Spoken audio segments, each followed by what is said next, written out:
आज मैं बना रही हूँ राजस्थानी जोधपुरी मिर्ची वड़ा। तो मिर्ची वड़ा या मिर्ची पकौड़ा तो बहुत जगह बनता है, लेकिन ये जोधपुरी मिर्ची वड़ा ना थोड़ा सा डिफरेंट है और बहुत टेस्टी है।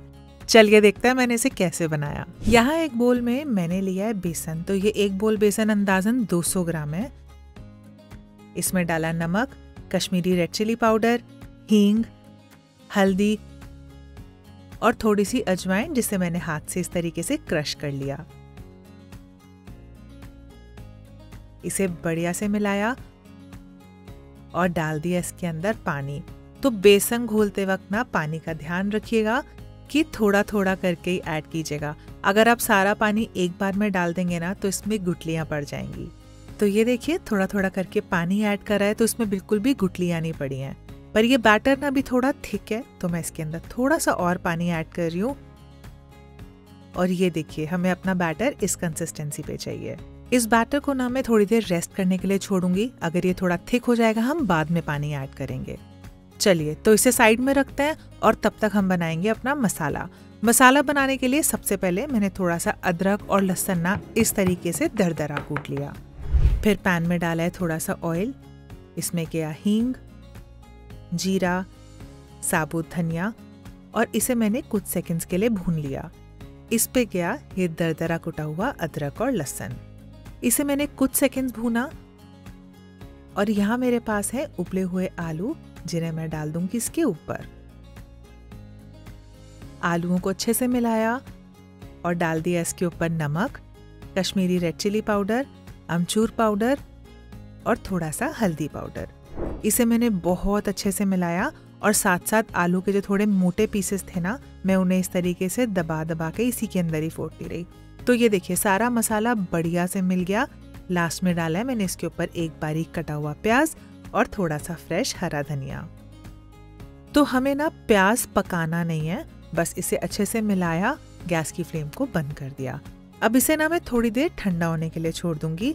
और यहाँ पे मेरे पास है हरी मिर्चें, जिन्हें मैंने धो के अच्छे से पोंछ लिया था। आप इसके लिए या तो ये लंबी वाली मिर्च यूज कर सकते हैं या फिर ये मोटी वाली।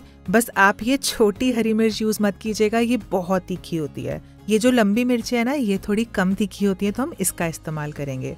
तो ये देखिए मैंने इसको ना बीच में से इस तरीके से कट करके इसके बीज निकाल लिए हैं। तो बीज भी इसलिए निकाल लिए हैं ताकि मिर्चें बहुत तीखी ना लगें। आपको अगर तीखा पसंद है तो आप बीज रहने भी दे सकते हैं। इसके बीजों को निकालने का सबसे आसान तरीका है कि आप इसे इस तरीके से काट के ना स्पून की बैक साइड से ऐसे निकाल लीजिए, तो ये बहुत आराम से निकल जाती हैं। चलिए तो ये सारे बीज निकल गए हैं और हमारी मिर्च भी हो गई तैयार।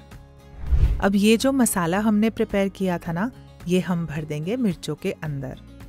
अब यहीं पे ही आता है वो डिफरेंस जिसकी मैं बात कर रही थी कि ये वड़ा थोड़ा सा अलग है। तो इस वड़े में अंदर मसाला भरने के साथ साथ ना हम मसाला बाहर भी लगाते हैं। ऐसा करने से ना इसका टेस्ट दुगना हो जाता है।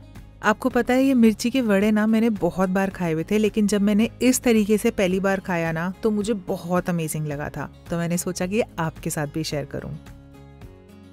चलिए तो मिर्ची भी हो गई तैयार। और यहाँ हमारा जो बेसन है ना, इसमें डाला है मैंने थोड़ा सा मीठा सोडा। इसमें थोड़ा सा मैंने पानी भी डाला है और इसे मैंने बहुत बढ़िया से मिला लिया। आप यहाँ पे ध्यान रखिएगा कि मीठा सोडा ना बिल्कुल एंड में डालिएगा, इसे पहले मत डालिएगा। चलिए तो अब मैंने लिया एक ग्लास और इसके अंदर मैंने ये बैटर पोर कर दिया।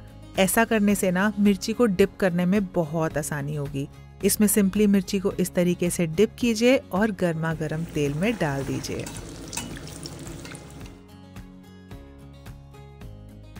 आपको पता है बेसन इस तरीके से ग्लास में डालने से ना बेसन की वेस्टेज भी बहुत कम होती है और कन्वीनियंट ऑफ कोर्स ये हो ही जाता है।